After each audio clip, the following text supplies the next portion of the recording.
I was a bit of a lost soul. I didn't really know what I wanted to do, and that's, I guess, one of the biggest struggles. Being a student is, you're supposed to have figured out your career by the time you finish school, which I think is completely false. I'm still trying to work out my career. You know what I mean? So Do you go into the gym in the hotel? It's like, right, there's Alonso on one machine, there's there's Lewis Hamilton on the other, and is it just a big paddock of the drivers in there? yeah, just a bunch of sweaty F1 drivers and F1 coaches just pointing the finger and telling them what to do. Yeah, it is. It says it's quite funny. It'd be it's quite a cool gym, cool environment to be around as well. Yeah. You're listening to the Cut to the Race podcast. It's lights out and away we go.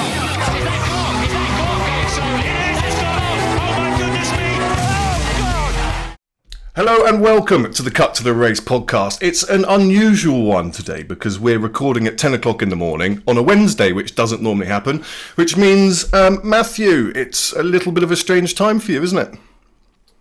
Not a strange time, just one I'm not used to seeing with my eyes open in the morning. It is 5 a.m. here. Poor you. But you gotta do what you gotta do. You can sleep when you're dead. You can't podcast when you're dead. Indeed. We have Emma on the show. How are you? Yeah, I'm fine, thanks. It's really sunny again here in Glasgow. Yay! I feel we do need to report that every time because it's so rare that we need to. And it rains too much up here, so when the sun's out, I'm a happy girl.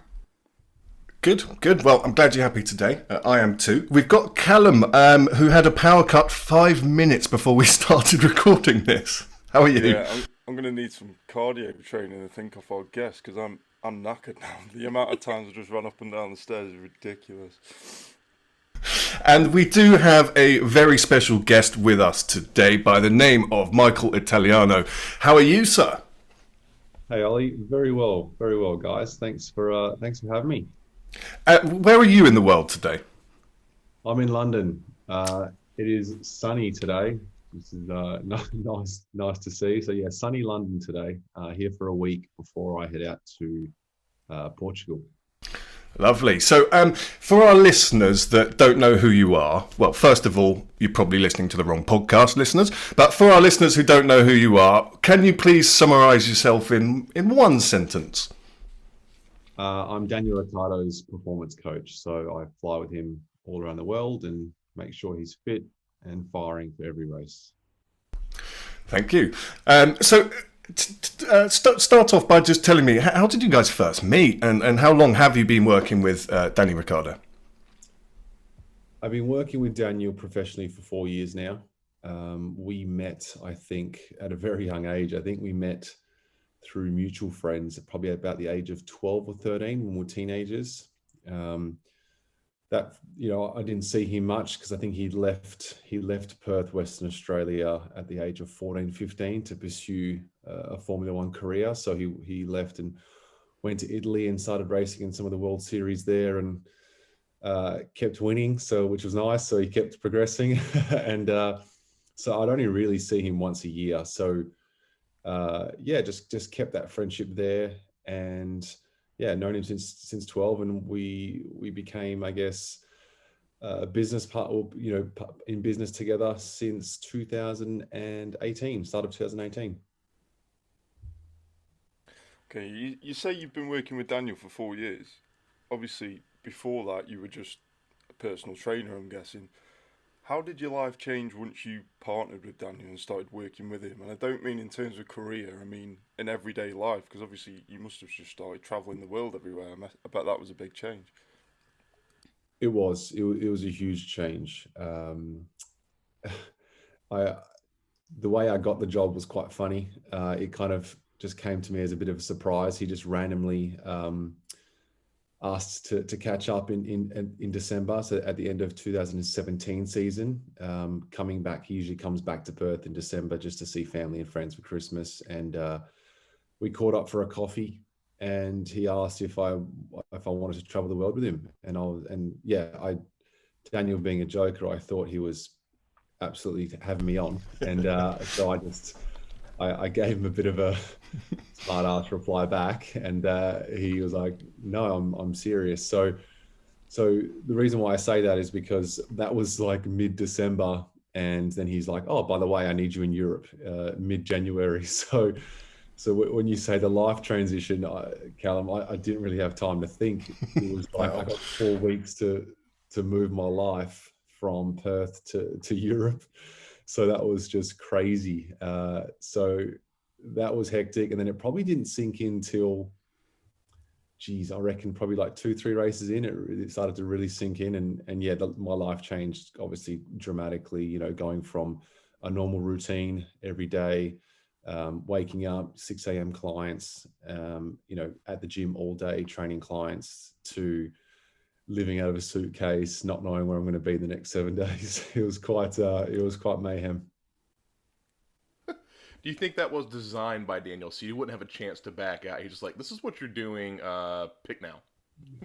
Yeah. I obviously didn't read the disclaimer when I signed the contract. I didn't realize how many flights I was gonna be on that year. Just free sky miles out the yin yang. Yeah. You know, talking about how Daniel's kind of a joker, and you know, I can only assume mayhem it is working with him. You know, what are some of the key moments, the funniest moments, the moments you look back on and go, how did we get away with that, or that was a good laugh? Yeah, that's a good question. Okay, so one of the most, I guess, funny moments or good time moments was definitely Monday post Monaco win in 2018. So yeah, probably won't go into the finer details, but that was an all day, all night party, and yeah, we did some ridiculous things, and we got quite carried away. So that was quite a fun experience itself in Monaco. Come on, you got to tell us something. there was a lot He's of sitting there going through like, what can I actually divulge from this? Like, oh, that'll get us locked up. That'll get us locked up. yeah. I think we're at a beach club. I forgot. I think it was called Anjuna. Yeah, Anjuna Beach Club, and it was pretty crazy. We had like champagne guns. So everyone's shooting each other with champagne guns, which was quite fun. I may have been hanging from the ceiling at one stage. I don't know how I ended up doing that. But, Eat your heart out, Sia. yeah. I think if I say any more, I'm probably going to get sacked. So I'll leave it there. I tell you what, I've been watching you guys, obviously, like everyone else, on the Instagram and things like that. And one thing that just makes me laugh is when you two dance and you just put on the tunes and you dance. Now, I'm not sure if you've ever seen, Michael, but we remixed one of your dances with Daniel Ricciardo when you were at Renault, and we put the Boyzone theme tune behind it. No way. I'll send it to you.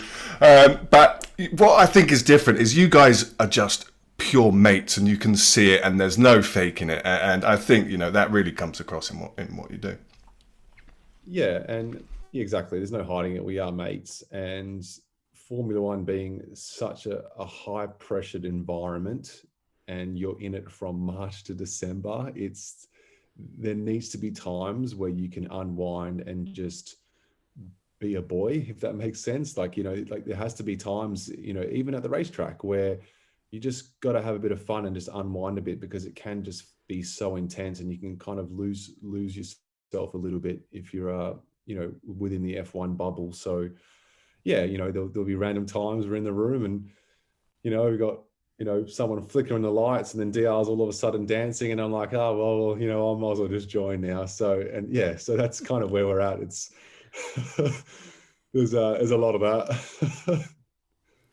There's a lot of people that probably don't regard Formula One drivers as athletes. So can you just talk us through how tough it can be physically on the driver, and why it's really important to be race fit? Yeah. I guess I'll tackle the first part of your question there, Emma. I think the people that say that Formula One drivers aren't athletes, I think one, they're probably not educated enough on the sport itself, and two, they're probably associating racing with their day-to-day driving, right? Like driving to work and maybe going, 60 to 80 miles on the freeway, and braking at your traffic lights, where it's completely different, right? So if people are thinking that, then that's something that I guess I'll try and explain to them. But if you guys jumped in an F1 car and we were going down a straight and then we slammed the brakes, I'd probably say 10 out of 10, all your heads would be in your laps. I don't think you'd be able to even withstand the G-force that these guys withstand. So to give you a bit of a clear picture, G-force is what the drivers experience when around the racetrack. So when either they're braking, turning, or accelerating, they have a helmet on, which creates more weight, and some corners can be up to 5G, which equates to like 35 to a 40 kilo dumbbell being pushed against your neck, at the side of your head. So you can imagine that force being pushed on the side of your neck for 2 hours around a racetrack. It wouldn't be comfortable, and yet you're still trying to drive the car as fast as you can and hit the perfect line. So there's no room for error with these guys. It's a bit different to football or rugby, where you can kind of have a rest when the ball's in the opposite court, on the opposite side, or there's a drinks break. There's no drinks break for these guys. They literally have to be on for 2 hours. So if for me, these guys have to be super fit. From a cardiovascular perspective, they're fighting the car constantly. So there's so much tension going to the body, so they have to be fit. There's studies out there that show, as soon as onset fatigue kicks in, your lap time starts to really decrease.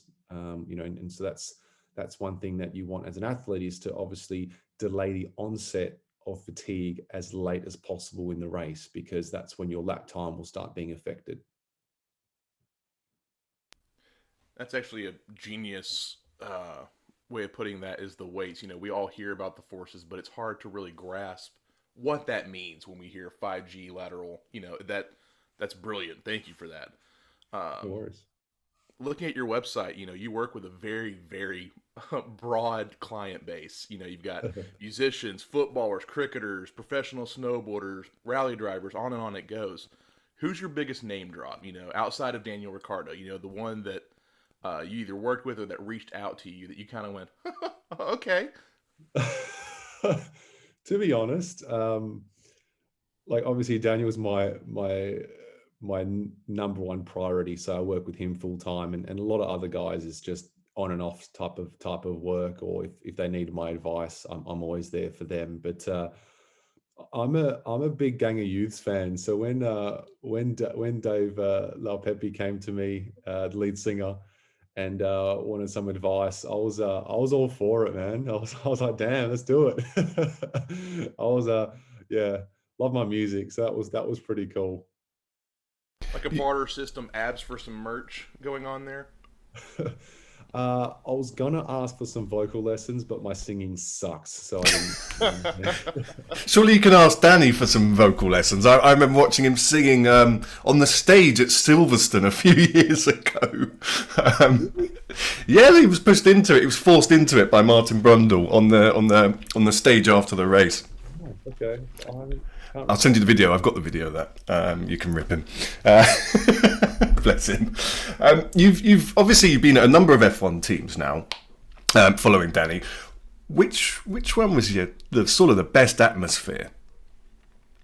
Well, I mean, right now I'm only 2 races into McLaren, so that's a bit irrelevant. And then also with Renault, we're in a COVID pandemic for 75% of my time with them. So I guess the obvious choice is going to be Red Bull, because life was normal.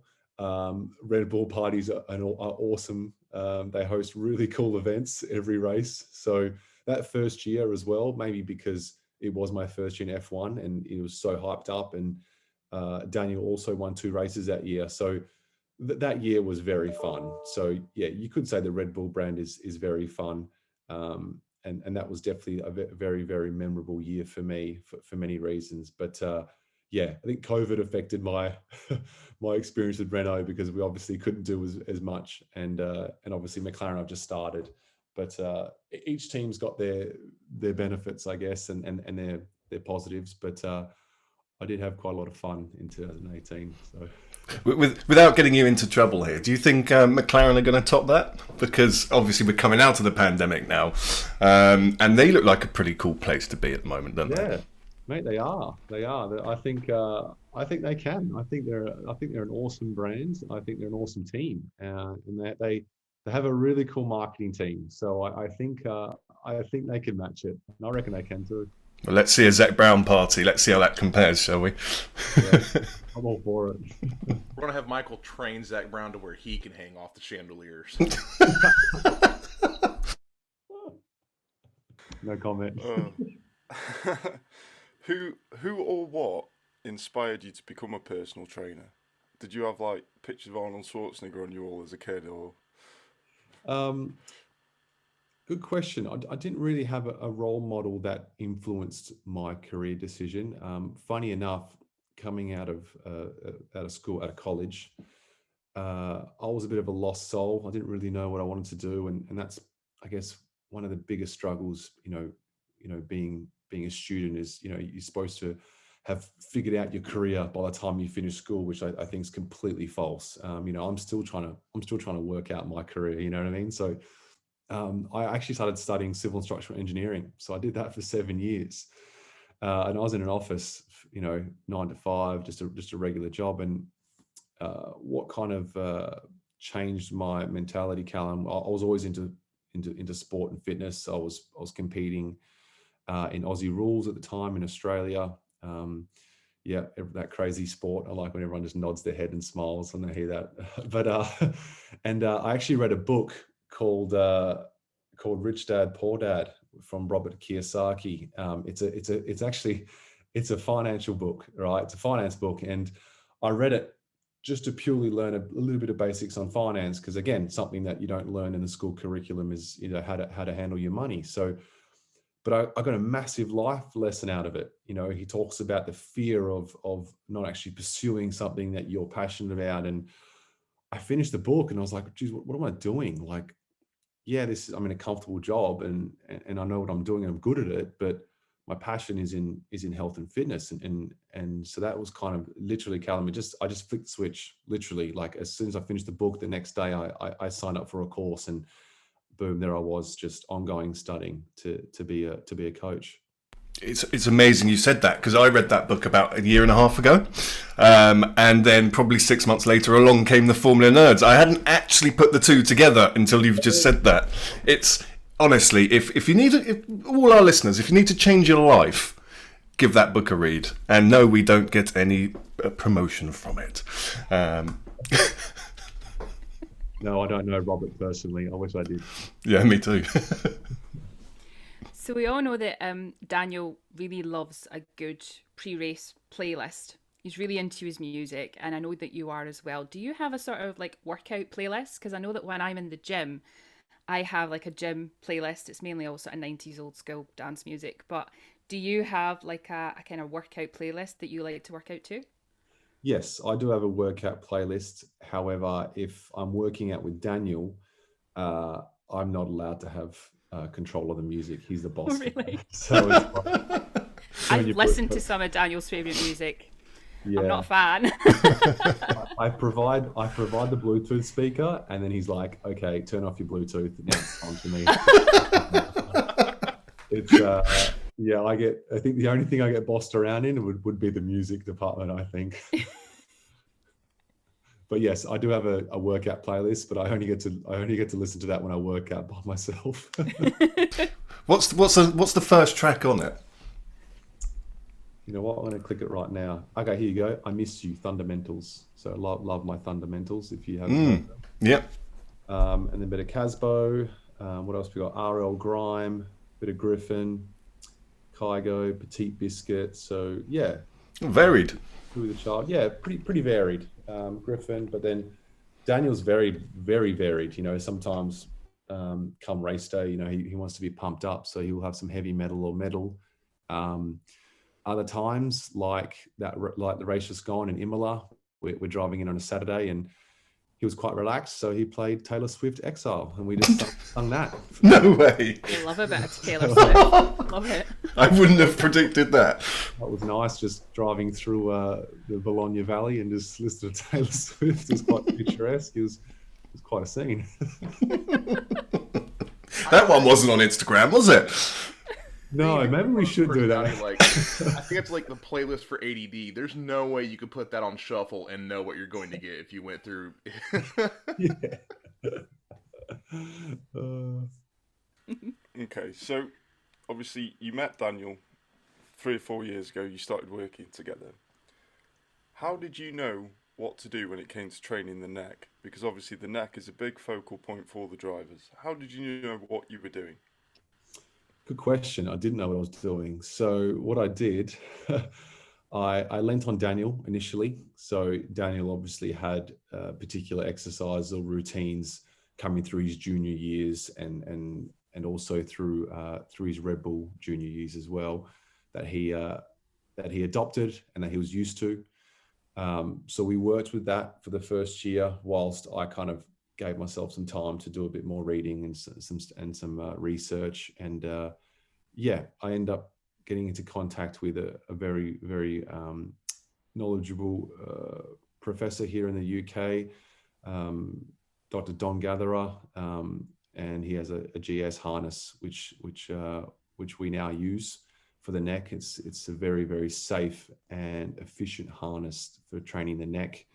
So now we have adopted a bit more of my style of neck training, which has been great because Daniel's taken it on board, and which is something that we have now progressed to. So yeah, to answer your question, it's a good question, Callum, because it was kind of something that it was more of a generalized approach to me. I kind of got into F1 and I was like, wow, I've trained a couple motorsport athletes, but not a Formula One athlete. You know, there was a lot of questions I was asking. So it wasn't just about the neck, but yes, neck was a major, major part of that. But it was also, there was a lot of things about like heat acclimation training. So how to get these guys accustomed to very, very hot climates. So like Singapore, Abu Dhabi, Budapest, when they're really, really hot races. So yeah, there was a lot I had to play catch up on. One of the things that really struck me when I did my little creeping around in my research to get some better questions and get to know you as a trainer. Can I just pause this for 1 second? Sorry guys, I've just locked my housemate out and he's banging on the door. So, hang on. Sorry. Emma's just got her fingers crossed that it's Daniel Ricciardo.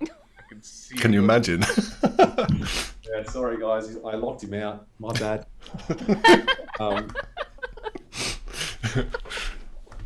Sorry. So, what were you saying, Matt? I don't know. I'm too busy giggling now. Oh. Matt actually said, "Oh my God, is it Daniel Ricciardo?"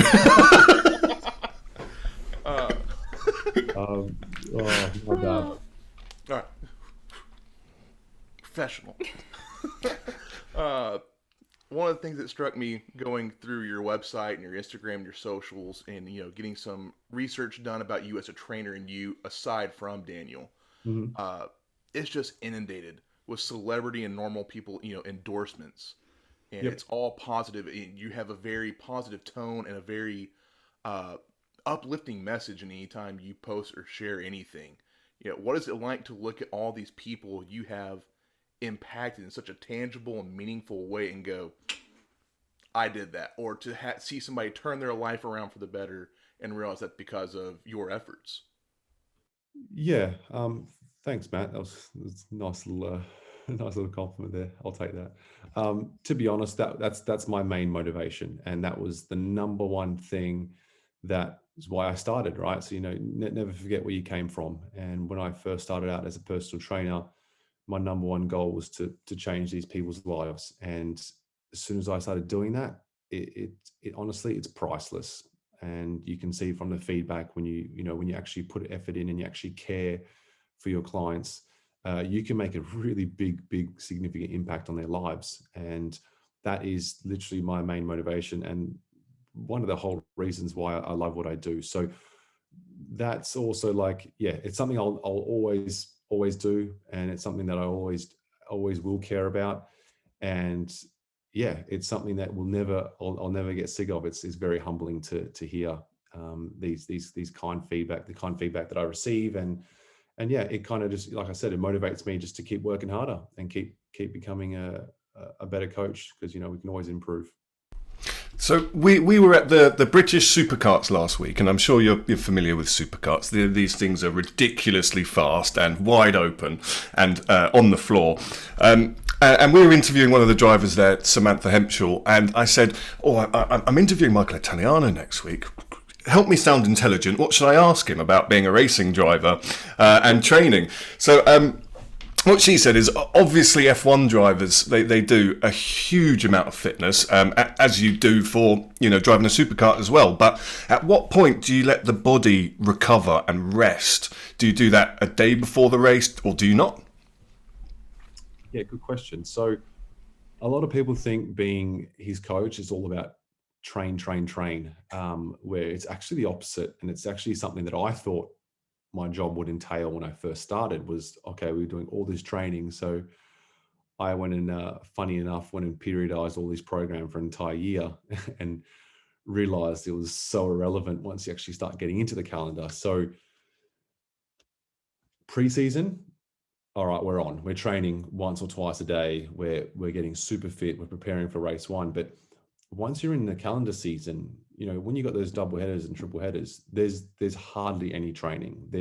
There might be, you know, we get off a flight and we tick the legs over on a spin bike just to get the blood flowing again. Because when you're up in the air, you know, you're sitting down for a long time, you can be a bit stiff. So we might just get to the hotel, do a bit of stretching, and just tick the legs over and get the blood flowing again. But the main emphasis is usually recovery throughout the year. So sleep, supplementation, nutrition, and just obviously trying to battle jet lag, because jet lag is a big barrier for these drivers to try and keep them in peak performance on the Sunday. So yeah, to answer your question, recovery is probably the number one thing that we emphasize on throughout the year. You know, if we have a break in between races, like we did before Imola, I think we had 2 weeks off. Obviously, then we have a nice training block because he's got 10 days. But yeah, when you've got back-to-back races or triple headers, it's all about recovery. Have you ever had any other drivers, you know, maybe Daniel's teammate, sort of getting on the phone to you saying, "Can you come to my side of the garage and help me?" Trying to poach you from him, maybe? No, there's as far as I'm aware, there's no poaching going on. I think all us coaches have a very close bond, and we all know each other. We talk and we respect each other, because obviously we all have similar passions and we're all doing the same job, and you know, so there's always an automatic sense of respect there for each other. So as far as I'm aware, there's no poaching. I haven't been poached by another Formula One driver. So yeah, but yeah, good, sneaky question, but yeah, I guess it's warranted. Imagine he just turned around and said, yes, I have. Turns out Fernando Alonso is actually his roommate, and he's Oh my goodness. Well, I do have a question, because obviously this last year the gyms have been closed through lockdown because of the pandemic. I have missed being at the gym. I've had to do I've had to try and find some online workouts, and it's actually been quite difficult for me to find something that really suits me, and my lifestyle and my fitness. But do you think there's like a difference between gyms and online workouts? You know, what's the sort of like pros and cons to each? Because obviously it's been a big thing. Like online workouts have become bigger and bigger over this past year, with the gyms being closed, and the gyms are reopening in Scotland on Monday. But I actually am now thinking, well, if I can find the right online workout for me, I'd rather just stay at home and do it. So, you know, is there sort of like a big difference between sort of gym and online workouts?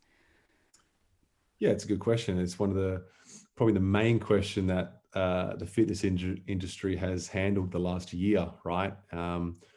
I think I think what the benefit of what COVID has exposed to the fitness industry is showing people how diverse you can be from the comfort of your own home. You know, you don't require much equipment to stay in shape.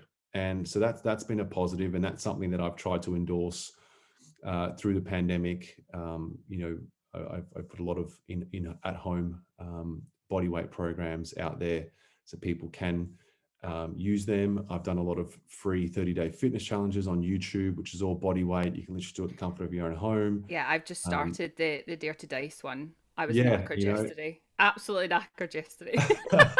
well, yeah, exactly. And you know, I think I did the one before that, Chase the Ace. I was doing that in like my Bahrain hotel room, you know, so people like to realize that you literally just need like 2 meters of space and I'll make you sweat. You know what I mean? Like, so I think the benefit what is definitely showing people and giving them the realization that you can do a lot from the comfort of your own home, or even on your lunch break at a park, if you're at work. So I think that's one of the benefits of home training, and knowing that you can actually maintain your fitness level from the comfort of your home.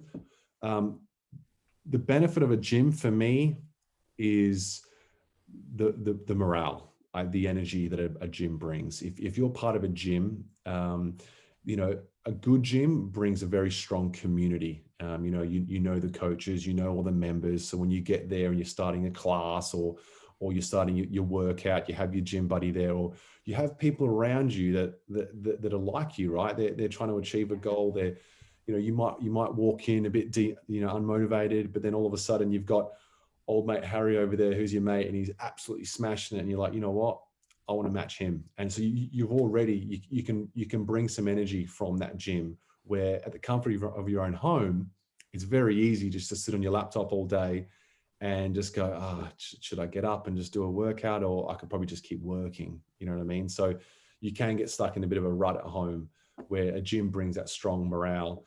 And obviously you have a coach there if you need it. But I don't have a preference on either. I like both. I think both have a very, very important part to health and fitness.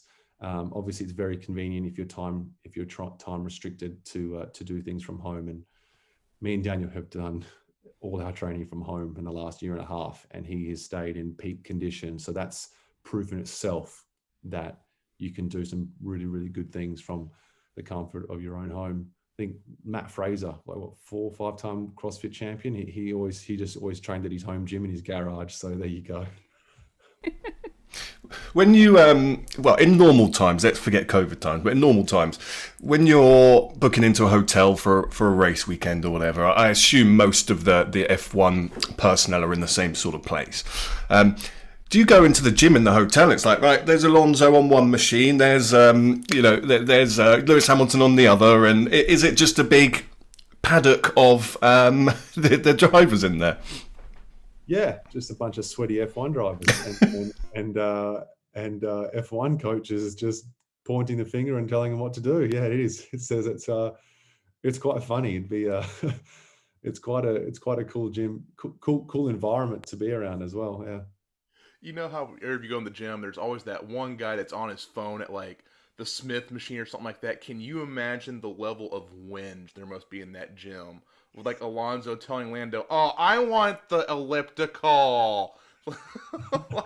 I can only imagine the level of bickering going back and forth as well. And competition. Surely the The competition. gym selfies, though. I mean, the gym selfies in that room would be amazing.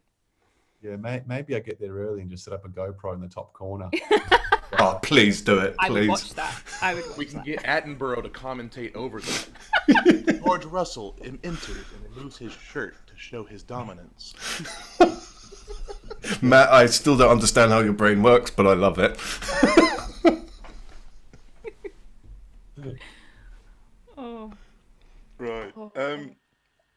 Has Drive to Survive helped business? Because obviously I see on your website you actually provide programs to even people of my ability, which is zero ability. So has Drive to Survive actually helped that? Because I even found myself looking myself, you know, after I saw it. Yeah. I didn't do it because I'm lazy, but you know. No, you're bang on, Callum. Yeah, obviously Netflix has helped. I think everyone in Formula One. I think Daniel's profile has escalated quite a lot in America, and we've noticed that every time we go to America, he's getting. We could walk the streets before, where now he's getting tooted and stopped. So yeah, Netflix has definitely helped business, 100%.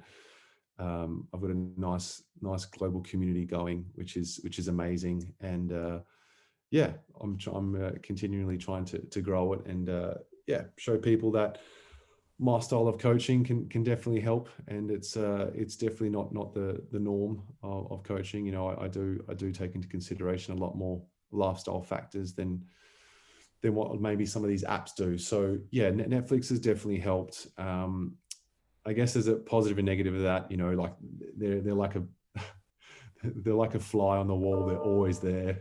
So like, sometimes you don't want a camera in your face, but it's there. So, that's the negative, but the positive is, like you said, there's worldwide exposure there.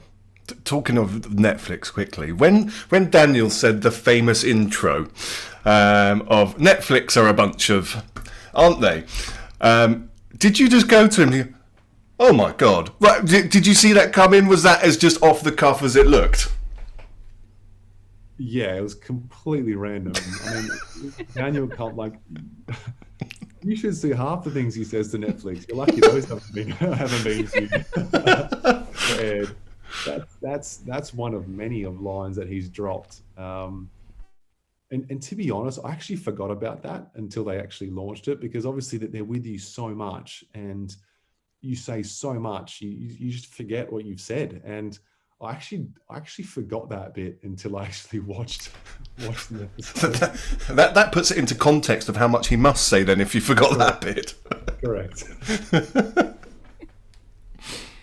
You've got a Facebook coaching group which I am part of, and it's now got about just over 2,000 followers. So tell us a bit about the group, why you sort of set it up, and what you want everyone who's part of that group to sort of take away from it. Because something that I'm really loving about it is the food themes.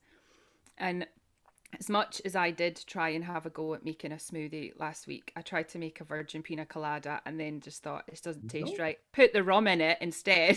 Just drank it as a cocktail.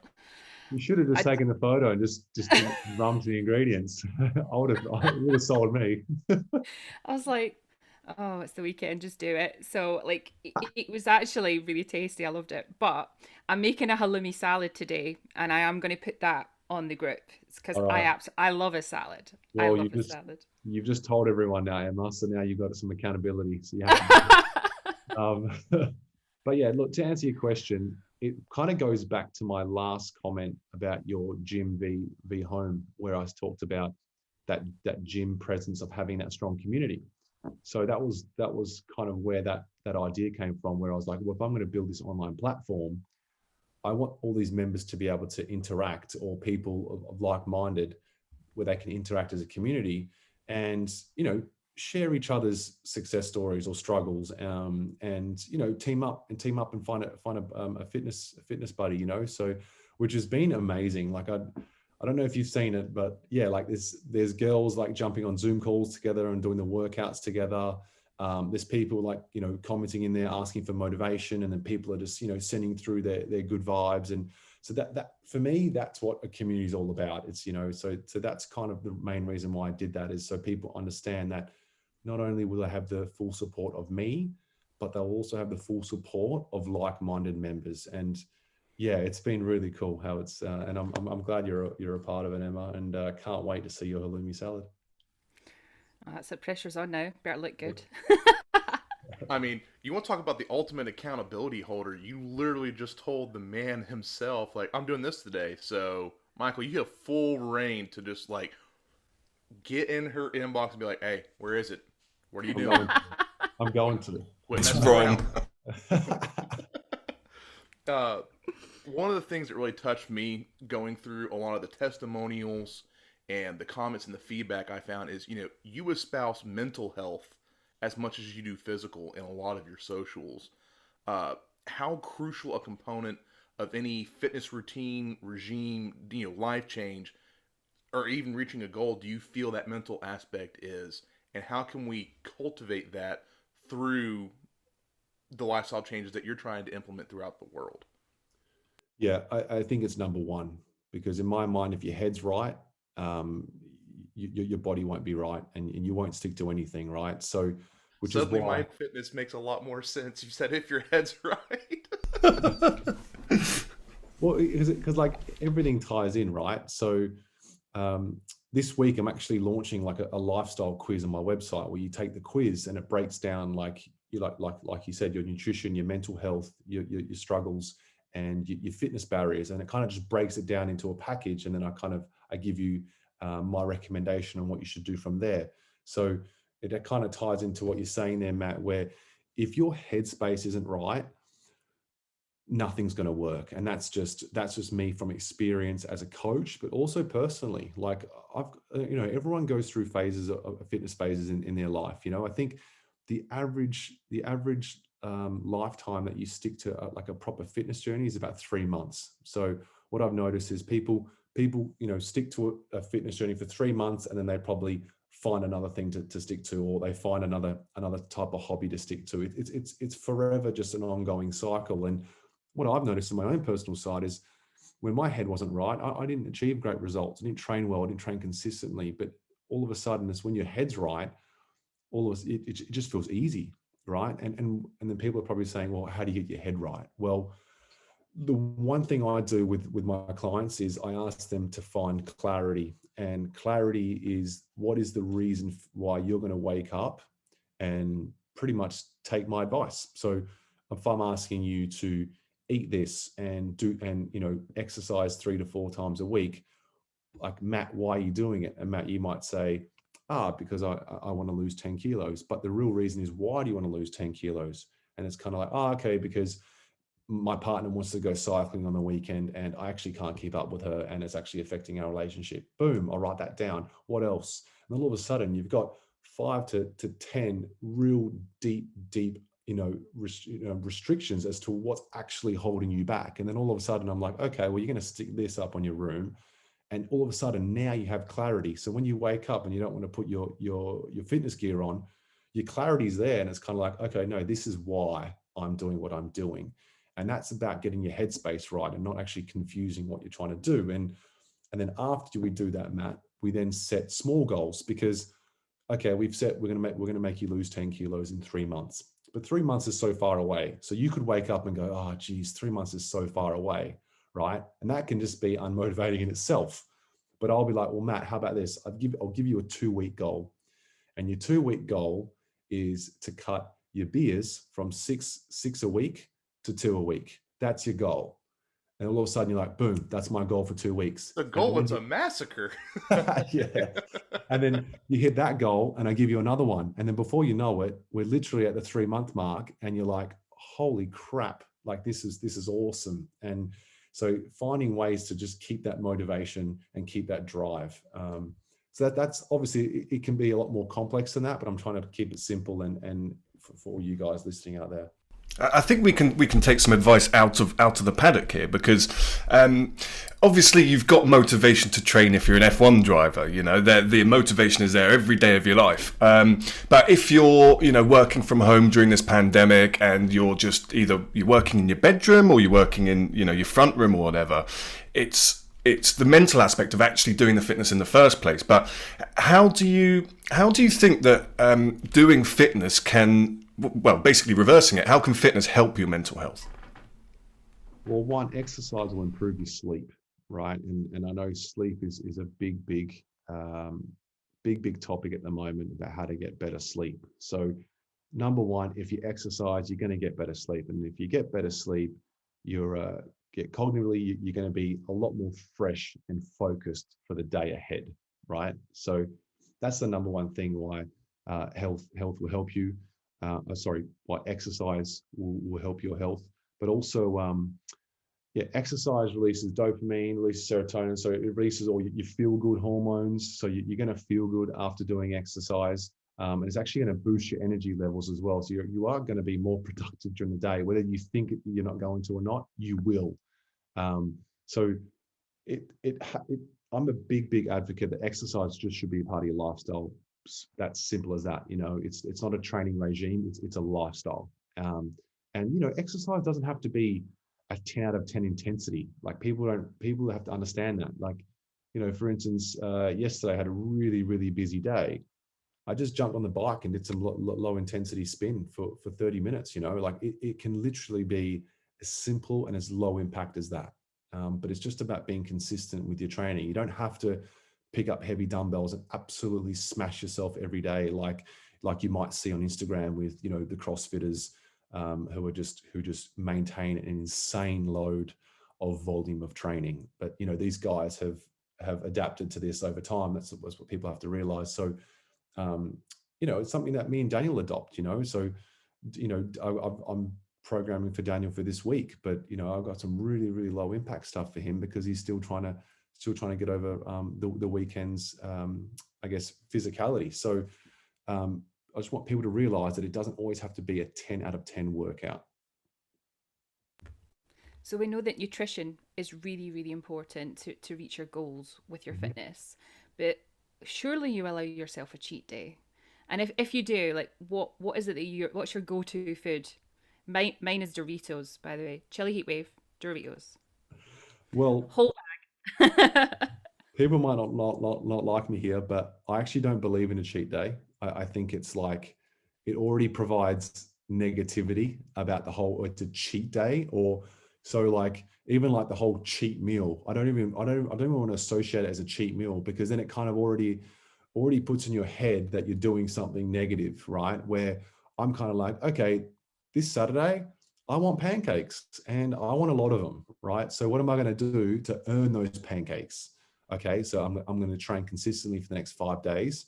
And the Saturday morning before pancakes, I'm probably going to do a heavy leg session just to earn them. So when I do eat them, one, it's not a cheat meal, and two, I've earned them. So I'm eating them, and I'm smiling when I'm eating them. You know what I mean? Like I'm proud. I'm like, I worked hard for this. You know what I mean? So for me, I'm a big advocate of everything's good for you in moderation.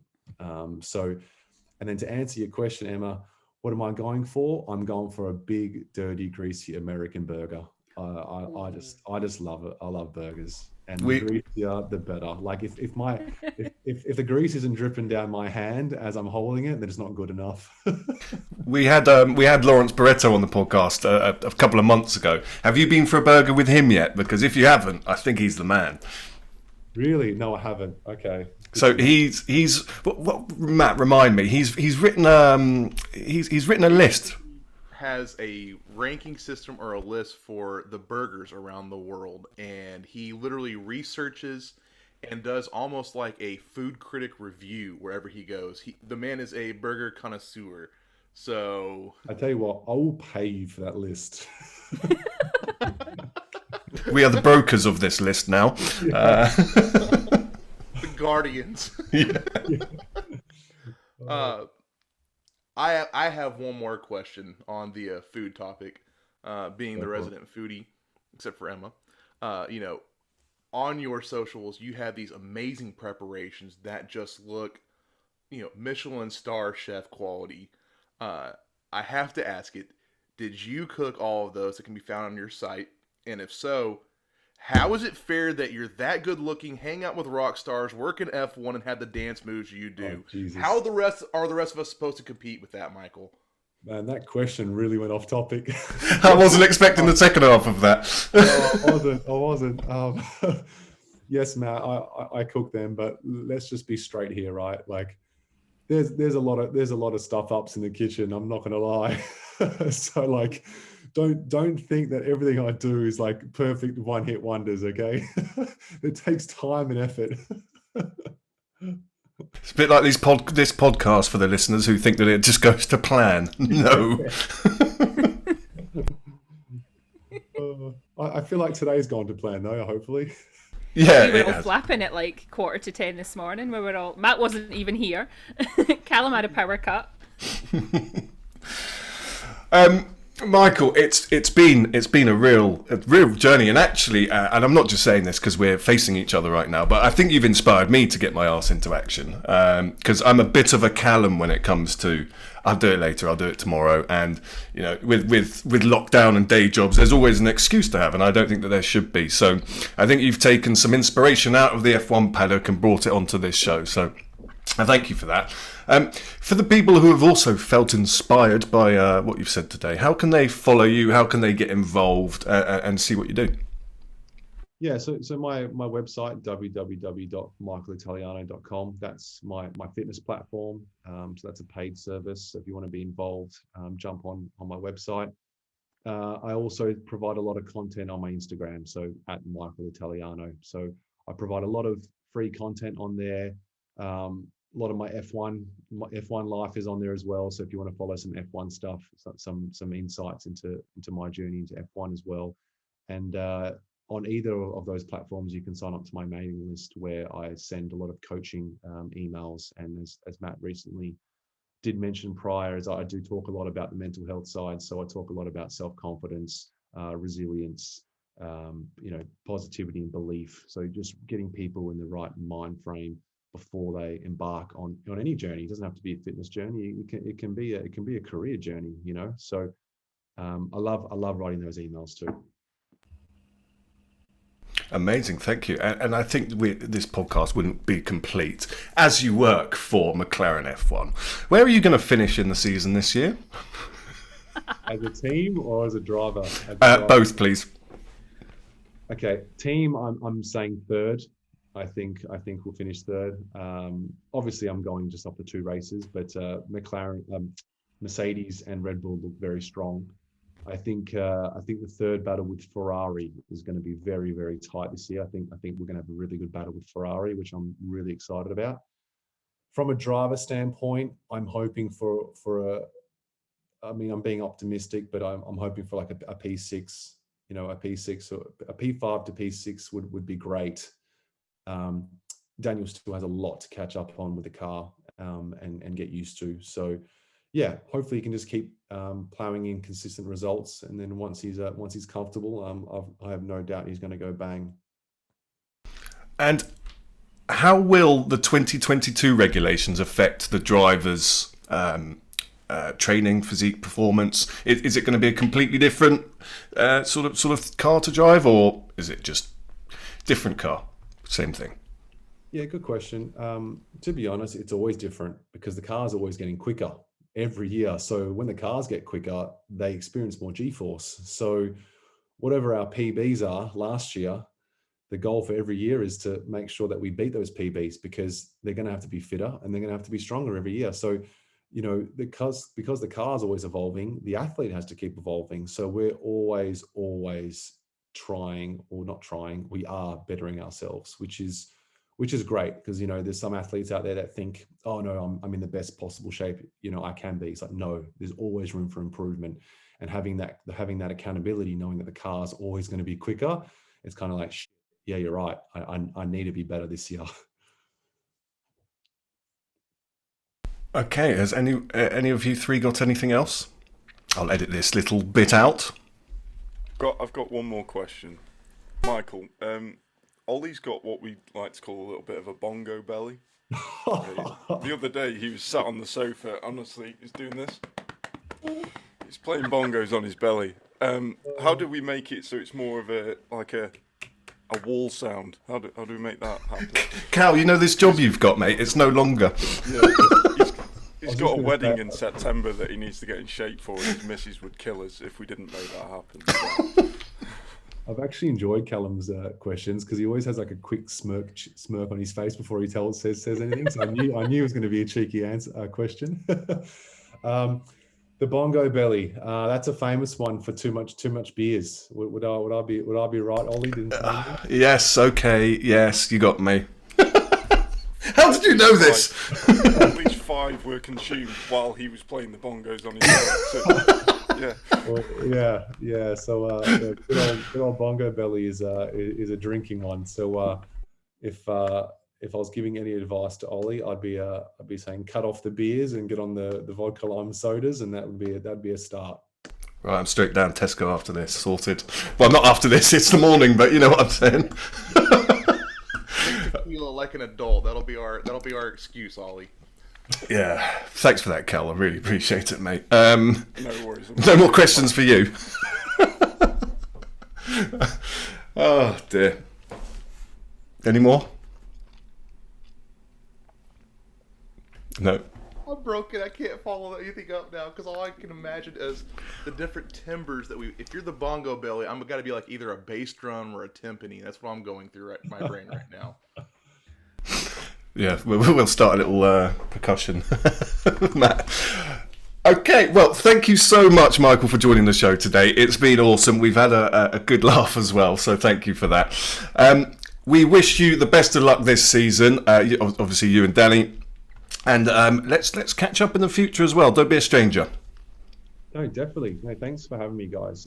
Really appreciate it. And I've done a couple of podcasts, but it's good to have one where we can just have a bit of a laugh. So I really enjoyed that. And yeah, happy to speak to you guys whenever you'd like. And obviously keep the update on the bongo belly, please, Ollie.